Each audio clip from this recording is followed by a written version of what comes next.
Good morning students. आज के online class में आप सभी विद्यार्थियों का स्वागत है। हम बच्चों चर्चा कर रहे थे प्रोटीन्स के बारे में। लास्ट क्लास में अपन चर्चा प्रोटीन्स के बारे में कर रहे थे। प्रोटीन का जो केमिकल एनालिसिस किया था तो अपने को पता लगा था कि उसके अंदर एमिनो अम्ल पाए जाते हैं और जो प्रोटीन होते हैं वो एमिनो अम्लों के जैव बहुलक होते हैं उच्च आणविक भार वाले। इससे आगे अपन ने देखा था कि जब एमिनो अम्ल आपस में मिलते हैं तो पेप्टाइड बनाते हैं और ये पेप्टाइड जो होते हैं उनके मिलने के परिणाम स्वरूप ही आपके क्या बनते हैं, प्रोटीन बनते हैं। तो आज हम थोड़ी चर्चा करते हैं पॉलीपेप्टाइड के बारे में और जो पॉलीपेप्टाइड होते हैं उन पॉलीपेप्टाइडों से प्रोटीन का निर्माण किस प्रकार से होता है इसके बारे में अपन चर्चा करते हैं यहाँ पे। तो आज अपना टॉपिक जो है वो रहेगा पॉलीपेप्टाइड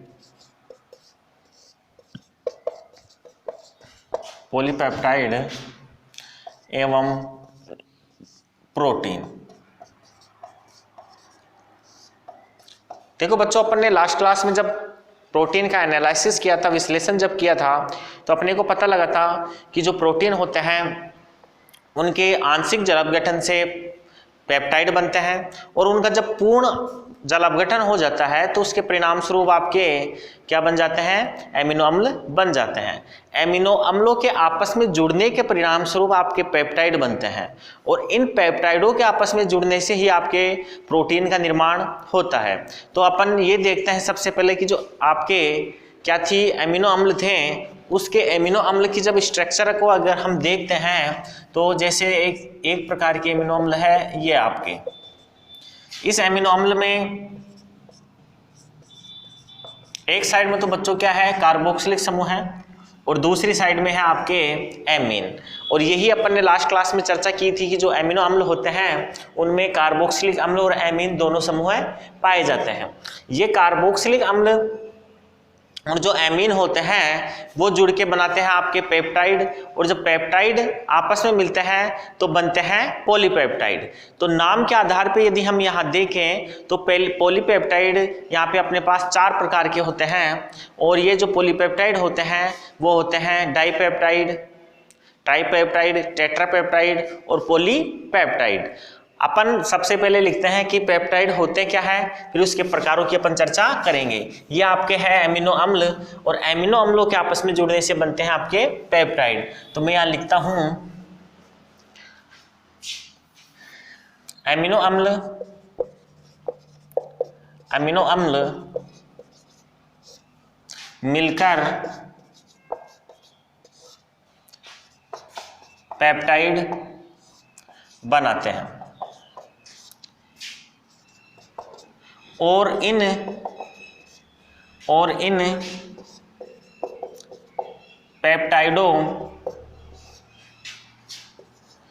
पेप्टाइडों के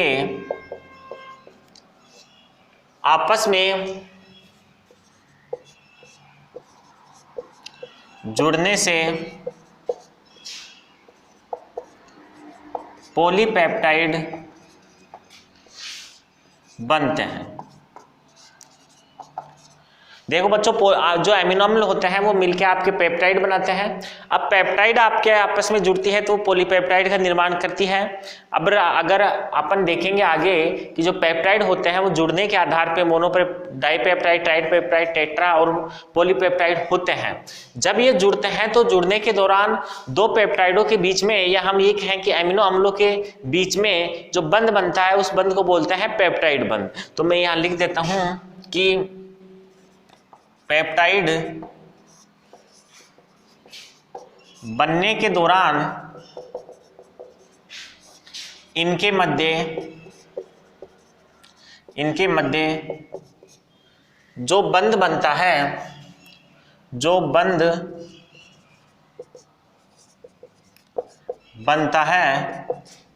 उसे पेप्टाइड बंध कहते हैं। देखो बच्चों, जब ये बंध बनता है, पेप्टाइड जब बनते हैं तो उनके मध्य जो बंध बनता है उस बंध को पेप्टाइड बंध के नाम से जाना जाता है। अब हम यहाँ देखते हैं कि पेप्टाइड बंध बनता किस प्रकार से है, एमिनो अम्ल जुड़ के पेप्टाइड का निर्माण होता किस प्रकार से है। यहाँ पे अपन देखते हैं कि ये अपने पास एक एमीन है, ये अमीनो अम्ल है अपने पास, इसको अपन पूरी स्ट्रक्चर को खोल के लिख लेते हैं। ये कार्बन है, इसके साथ ये हाइड्रोजन जुड़े हुए हैं, इधर ये नाइट्रोजन है, नाइट्रोजन जुड़े हुए हैं 2 हाइड्रोजन के साथ, ये एमीन ग्रुप हो गया। ये आपके कार्बन है, ये कार्बन, ये हाइड्रोजन और ये ऑक्सीजन और ये है आपके OH। ये एक प्रकार की अमीनो अम्ल है। ये आपके क्या है बच्चों, ये है अमीनो अम्ल। ये अमीनो अम्ल जब दूसरे अमीनो अम्ल के साथ जुड़ता है तो देखो बच्चों ये किस प्रकार से जुड़ेगा। ये आपके बहुलक में क्या होता है, ऐसी श्रृंखलाएं आपस में जुड़ती है, तो एक और ऐसी अमीनो अम्ल की संरचना इधर होगी जिसके अंदर ये हाइड्रोजन होगा, ये क्या होगा,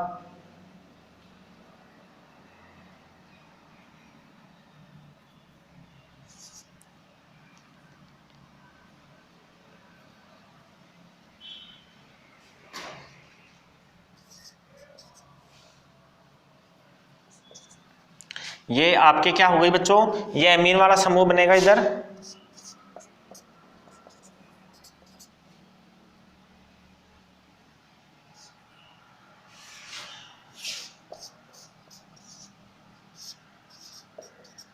ये दें। ये जब दोनों के अंदर क्या होता है, जब इनमें बंध बनता है, बहुलीकरण की प्रक्रिया होती है, तो इस दौरान ये इस अमीनो अम्ल में ये जो कार्बोक्सिलिक समूह है और ये क्या है, एमिनो समूह है, इस कार्बोक्सिलिक जो समूह है इससे ये OH समूह निकलता है और इधर जो एमीन है उससे आपके हाइड्रोजन निकलता है। ये दोनों आपस में क्या होता है, ये आपस में आपके जुड़ जाते हैं, इसमें से बाहर निकल जाता है। मतलब ये जल का जो अणु है ये आपके बाहर निकलेगा और इससे जो आपके बनेगा यौगिक आगे वो इस प्रकार से होगा।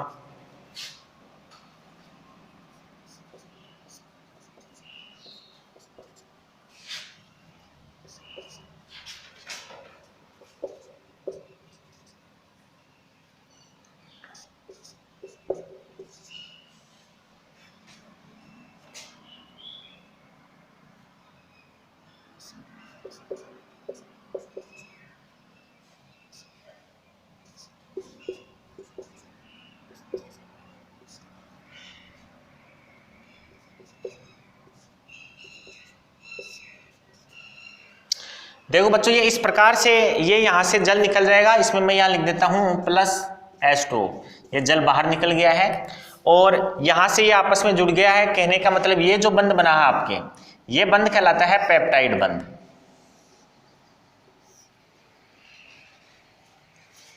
यह एक एमिनो अम्ल है, ये दूसरा एमिनो अम्ल है,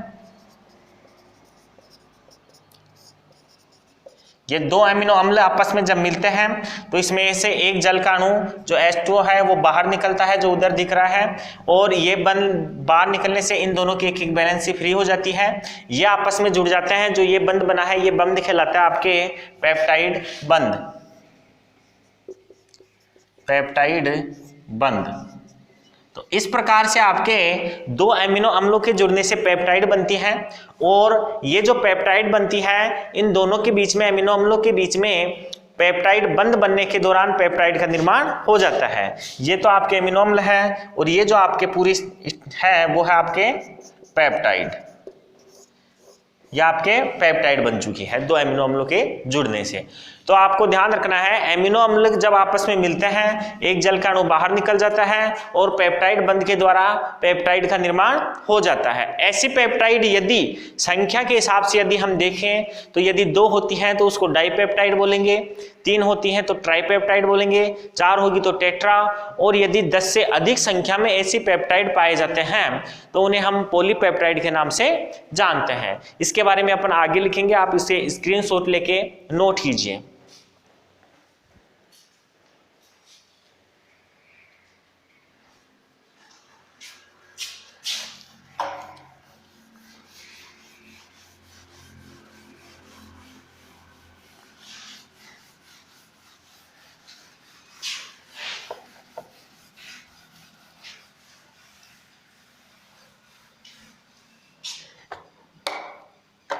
यहां मैं लिख रहा हूं कि पेप्टाइड के आधार पर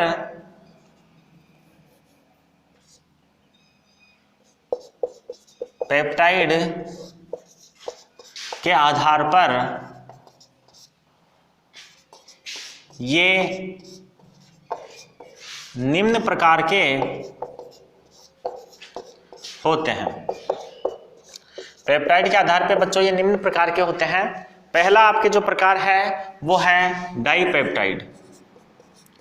डाईपेप्टाइड, देखो बच्चों डाईपेप्टाइड क्या होते हैं, ये इनमें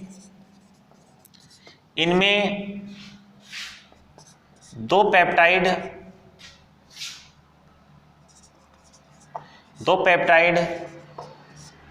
पाए जाते हैं।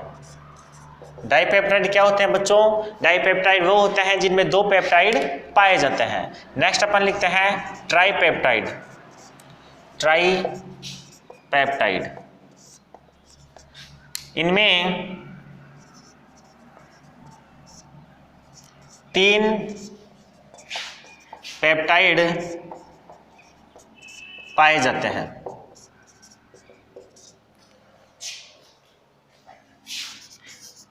एक होता है अपने टेट्रा पेप्टाइड, पेप्टाइड्स लिख लेते हैं अपन इसे।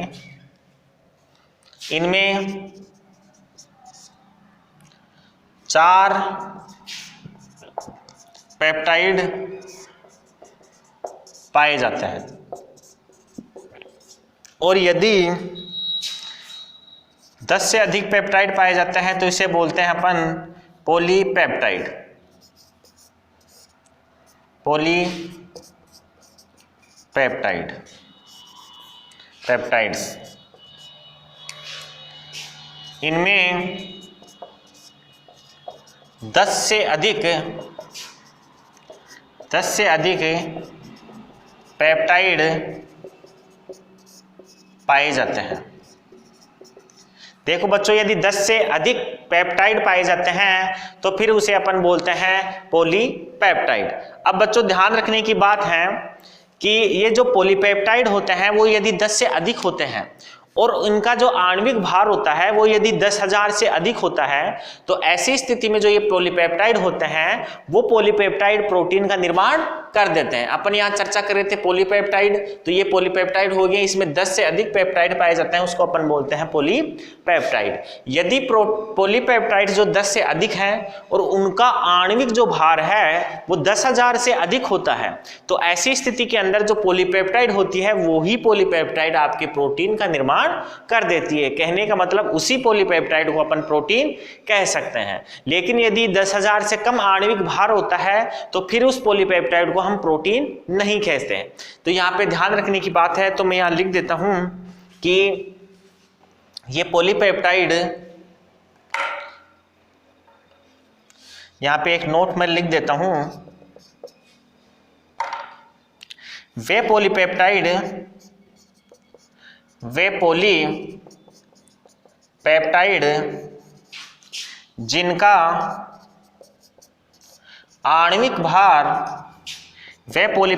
जिनका आणविक भार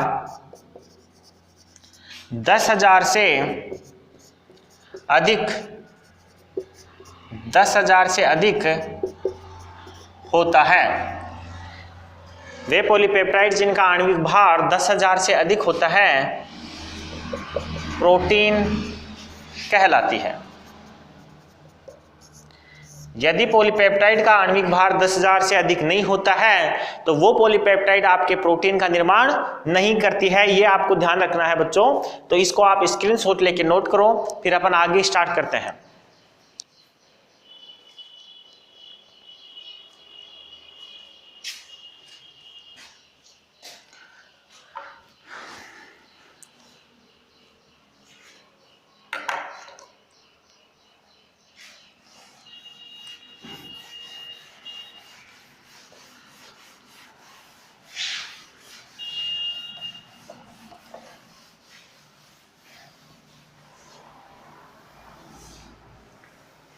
आगे है बच्चों अपने प्रोटीन के महत्व या प्रोटीन का उपयोग।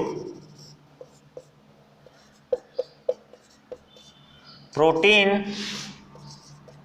का महत्व या उपयोग। देखो बच्चों, यहाँ हम चर्चा कर रहे थे प्रोटीन क्या होती है, उसके बारे में अपन ने चर्चा कर ली, उसके प्रकारों के बारे में, उसके संरचना के बारे में, उसका एनालिसिस अपन ने कर लिया है। अब अपन देखते हैं कि जो इंपॉर्टेंस होते हैं प्रोटीन्स के वो क्या होते हैं, प्रोटीन की उपयोगिता क्या होती है। हमारे दैनिक जीवन के अंदर जो प्रोटीन होती है उसकी बहुत आयात में उपयोगिता होती है। हम एक एक करके उन बिंदुओं का अध्ययन करेंगे जहां पर प्रोटीन जो होती है वो हमारे काम में आती है। तो प्रोटीन का जो पहला उपयोग है वो होता है हमारे, ये जो प्रोटीन होती है वो कोशिकाओं में संरचनात्मक अवयव के रूप में पाई जाती है। अर्थात जो प्रोटीन होती है वो प्रोटीन कोशिकाओं का संरचनात्मक अवयव होती है। कोशिकाओं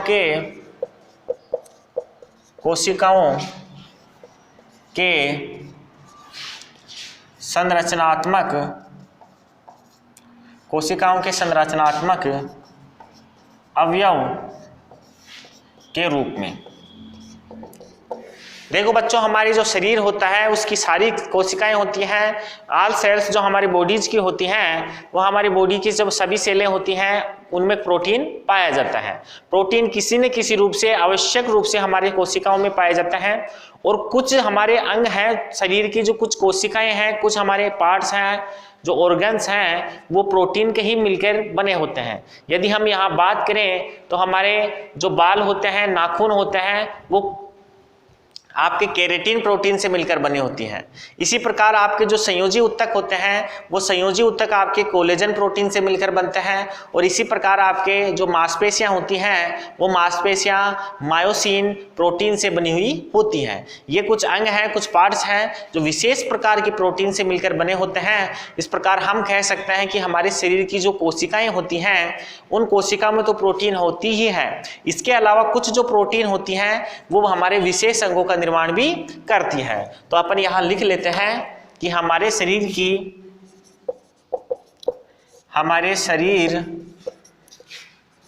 के संरचनात्मक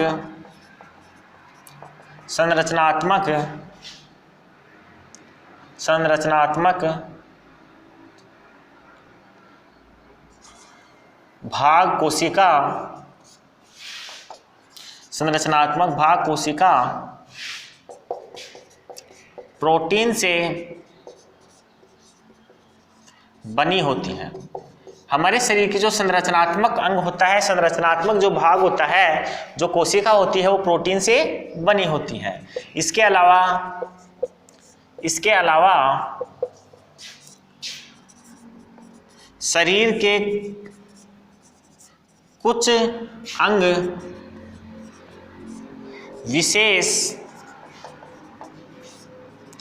विशेष प्रोटीन से बने होते हैं। देखो बच्चों, हमारे शरीर के कुछ अंग जो होते हैं वो विशेष प्रकार की प्रोटीन से मिलकर बने होते हैं। अपन ने अभी चर्चा की थी कि जो बाल होते हैं वो नाखून होते हैं। जैसे अपने एग्जाम्पल बात करें कि अपने जो बाल हैं, नाखून हैं, ये बने होते हैं केराटिन प्रोटीन के। बाल और जो नाखून होते हैं वो आपके केराटिन प्रोटीन से बने होते हैं। संयोजी जो उत्तक होते हैं वो कोलेजन प्रोटीन से मिलकर बने होते हैं। संयोजी उत्तक कोलेजन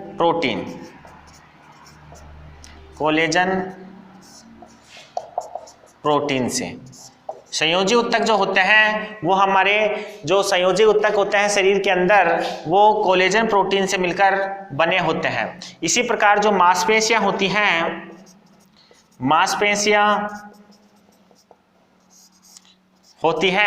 वो मांसपेशियां हमारे मायोसिन प्रोटीन से मिलकर बनी होती है। ये किससे बनी होती है बच्चों? ये होती है मायोसिन से।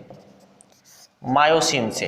तो इस प्रकार से हमारे शरीर के कुछ विशेष अंग जो होते हैं वो विशेष प्रकार की प्रोटीन से मिलकर बने होते हैं। इसके बाद अपन चर्चा करते हैं अगले इंपॉर्टेंस की, अगले गुणों की। तो हमारे शरीर के अंदर जो आप क्या होते हैं, हार्मोन होते हैं। हार्मोन जो होते हैं वो किसके द्वारा निर्मित होते हैं, वो भी किसके, प्रोटीन से ही निर्मित होते हैं। तो अपन यहाँ लिखते हैं हार्मोन्स का निर्माण, हार्मोन्स के निर्माण में। देखो बच्चों, हार्मोन एक्चुअल में होते क्या हैं, हमारी अंतःस्रावी जो कोशिकाएं होती हैं वो अंतःस्रावी कोशिकाओं के द्वारा जो स्रावित रसायन होता है, स्रावित जो रस होता है, उस रस को अपन बोलते हैं हार्मोन। अंतःस्रावी कोशिकाओं से स्रावित जो रस होता है उस रस को अपन हार्मोन बोलते हैं। और ये जो हार्मोन होते हैं वो हार्मोन प्रोटीन से ही निर्मित होते हैं। जैसे हम बात करें तो अपने जो अग्नाशय ग्रंथि है इससे इंसुलिन हार्मोन स्रावित होता है। इसी प्रकार जो थायराइड ग्रंथि है उससे थायरोक्सिन हार्मोन स्रावित होता है। और जो एड्रिनल ग्रंथि होती है उससे एड्रेनलिन हार्मोन स्रावित होता है। तो ये जितने भी हार्मोन होते हैं वो प्रोटीन के द्वारा निर्मित होते हैं। अपन यहाँ नोट करते हैं कि अंतःस्रावी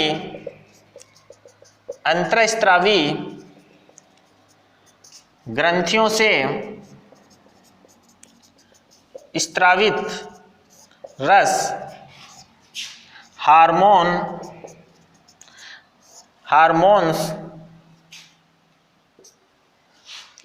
कहलाते हैं। अंतःस्रावी ग्रंथियों से जो स्रावित रस होता है वो हार्मोन्स कहलाते हैं। जैसे अग्नाशय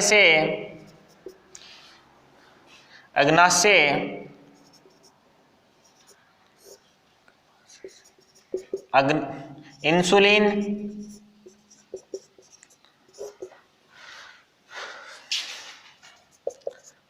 थायराइड से थायरोक्सिन आदि।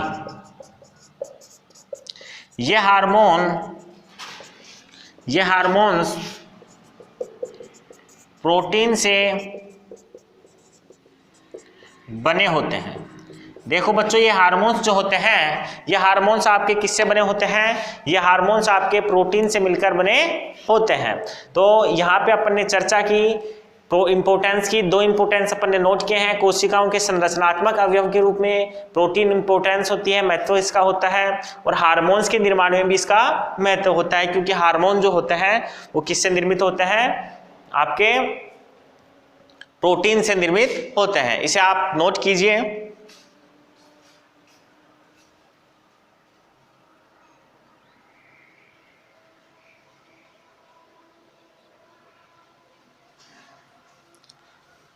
आगे अपन देखते हैं इसके इंपोर्टेंस के बारे में। तो अगला इंपोर्टेंस जो इसका है वो है आपके एंजाइम जैव उत्प्रेरक के रूप में। एंजाइम जैव उत्प्रेरक के रूप में तीसरा इसका इंपोर्टेंस है एंजाइम जैव उत्प्रेरक के रूप में। देखो बच्चों, एंजाइम या जैव उत्प्रेरक जो होते हैं, एंजाइम्स को ही बोलते हैं अपन। तो एंजाइम जो होते हैं वो क्या होते हैं, एक तरीके से जैव रासायनिक अभिक्रियाओं को उत्प्रेरित करने वाले रासायनिक पदार्थ होते हैं। इसीलिए हम इन्हें जैव उत्प्रेरक का नाम भी देते हैं। एंजाइम जैव रासायनिक अभिक्रियाओं को उत्प्रेरित करने वाले रासायनिक पदार्थ होते हैं, इसलिए इन्हें हम जैव उत्प्रेरक का नाम भी देते हैं। ये जो होते हैं एंजाइम, वो एंजाइम प्रोटीन के द्वारा ही निर्मित होते हैं। जैसे अपने माल्टोज को अपघटित करने के लिए माल्टेज काम में आता है। इसी प्रकार आपके जो एंजाइम होता है, जैसे इंसुलिन है, ये हार्मोन्स है। इसी प्रकार जो एंजाइम होते हैं, एमाइलेज है, लाइपेज है, ये सारे जो एंजाइम होते हैं, ये सारे एंजाइम आपके प्रोटीन से ही निर्मित होते हैं। तो यहाँ पर नोट करते हैं जैव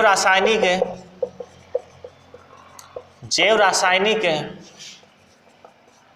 क्रियाओं को उत्प्रेरित करने वाले पदार्थ एंजाइम कहलाते हैं। देखो बच्चों, जैव रासायनिक जो क्रियाएं होती हैं, उन जैव रासायनिक क्रियाओं को उत्प्रेरित करने वाले जो पदार्थ होते हैं, उन पदार्थों को अपन एंजाइम कहते हैं। ये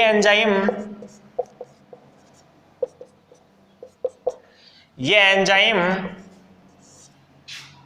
प्रोटीन से निर्मित होते हैं। एंजाइमों का निर्माण जो होता है वो प्रोटीन के द्वारा ही होता है। सरल प्रकार की जो प्रोटीन होती है, इसके अलावा आपके जो प्राकृतिक प्रोटीन होती है, कुछ संयुक्त प्रोटीन होती है, ये मिलकर एंजाइमों का निर्माण करती है। इस प्रकार से हम कह सकते हैं कि आपके जो क्या है एंजाइम है वो किसके, प्रोटीन के इंपॉर्टेंस हैं। आगे अपन देखते हैं ऑक्सीकरण वाहक के रूप में। आगे इसका इंपॉर्टेंस है ऑक्सीकरण वाहक के रूप में। ऑक्सीकरण वाहक के रूप में देखो बच्चों, हमारे शरीर के अंदर प्रत्येक कोशिका जो होती है, उस कोशिका के अंदर उपस्थित जो माइटोकॉन्ड्रिया होता है वो दहन की क्रिया करता है। अर्थात जो ग्लूकोज होता है, उस ग्लूकोज का जो दहन होता है वो हमारी कोशिका के माइटोकॉन्ड्रिया में होता है। दहन की क्रिया के लिए ऑक्सीजन की आवश्यकता होती है, इसीलिए हम श्वसन की जो क्रिया होती है उस श्वसन की क्रिया में ऑक्सीजन गैस अंदर लेते हैं। जब ऑक्सीजन गैस अंदर लेते हैं तो ये ऑक्सीजन गैस रक्त में उपस्थित एक वर्णक है जिसको बोलते हैं हीमोग्लोबिन। उस हीमोग्लोबिन के माध्यम से ये हमारे शरीर के अंदर प्रत्येक कोशिका तक पहुंचती है।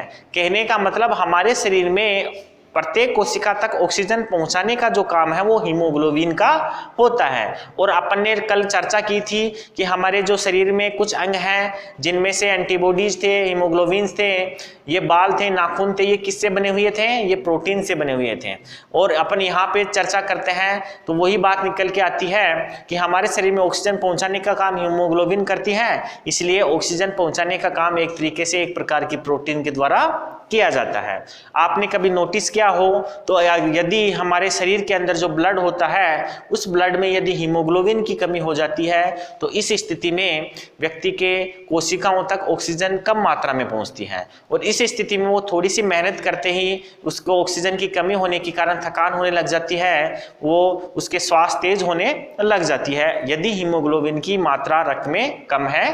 तो अपन यहाँ नोट करते हैं कि हमारे शरीर में प्रत्येक कोशिका में श्वसन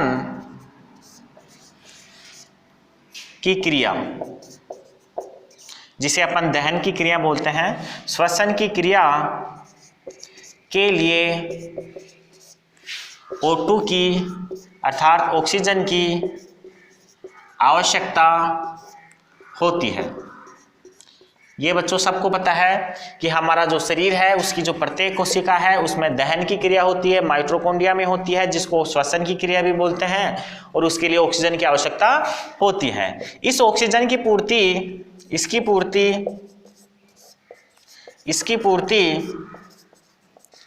हमारे शरीर में रक्त में उपस्थित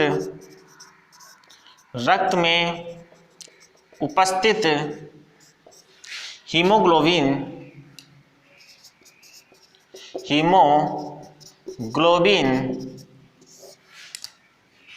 द्वारा होती है।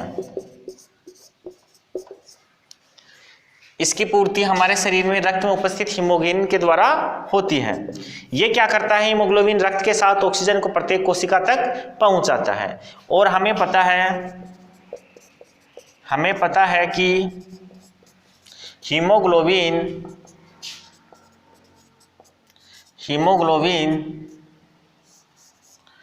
प्रोटीन से बना होता है, इसलिए हम कह सकते हैं कि हमारे शरीर में जो ऑक्सीजन की परिवहन होता है, ऑक्सीजन का जो वहन होता है, उसके लिए प्रोटीन एक मुख्य अवयव है। प्रोटीन की महत्वपूर्ण उसके अंदर योगदान है। आगे अपन देखते हैं शरीर की सुरक्षा के लिए इंपॉर्टेंस आगे है, जो आगे इसकी उपयोगिता है वो अगली उपयोगिता है शरीर की सुरक्षा। शरीर की सुरक्षा के रूप में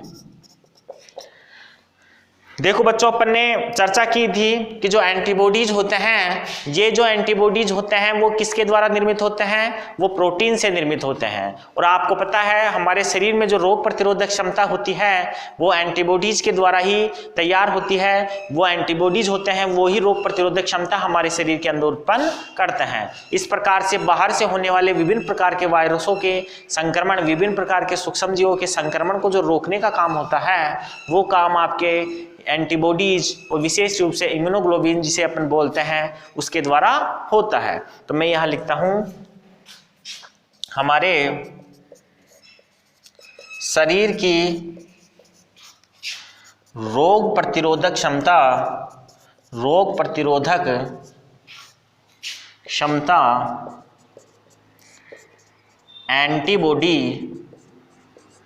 एंटीबॉडीज द्वारा तैयार होती है, जो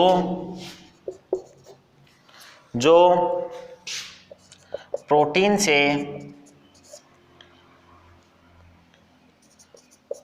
से निर्मित होते हैं, जैसे इम्यूनोग्लोबिन।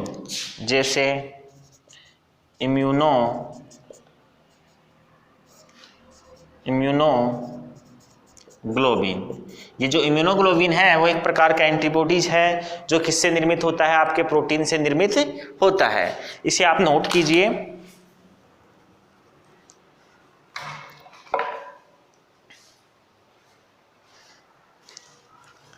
आगे देखते हैं अपन हमारे शरीर के अंदर इंपॉर्टेंस जो प्रोटीन की है वो और क्या है।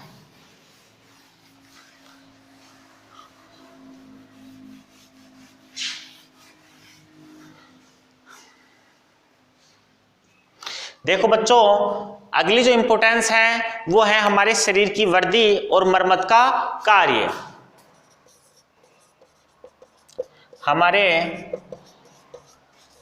शरीर की वर्दी एवं मरम्मत का कार्य।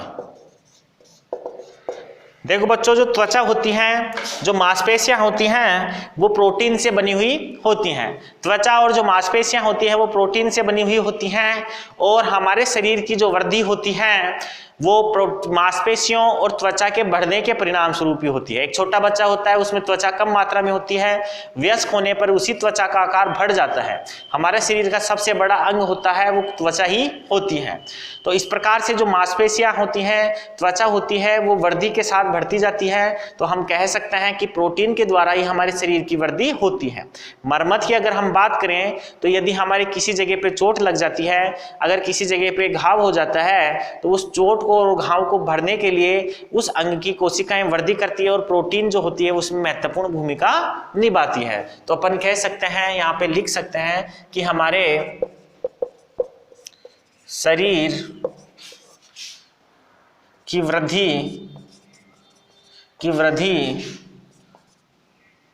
के दौरान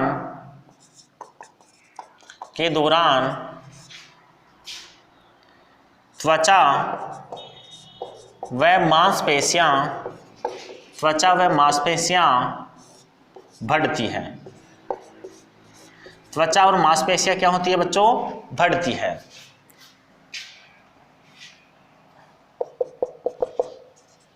ये त्वचा व मांसपेशियां प्रोटीन से बनी होती हैं,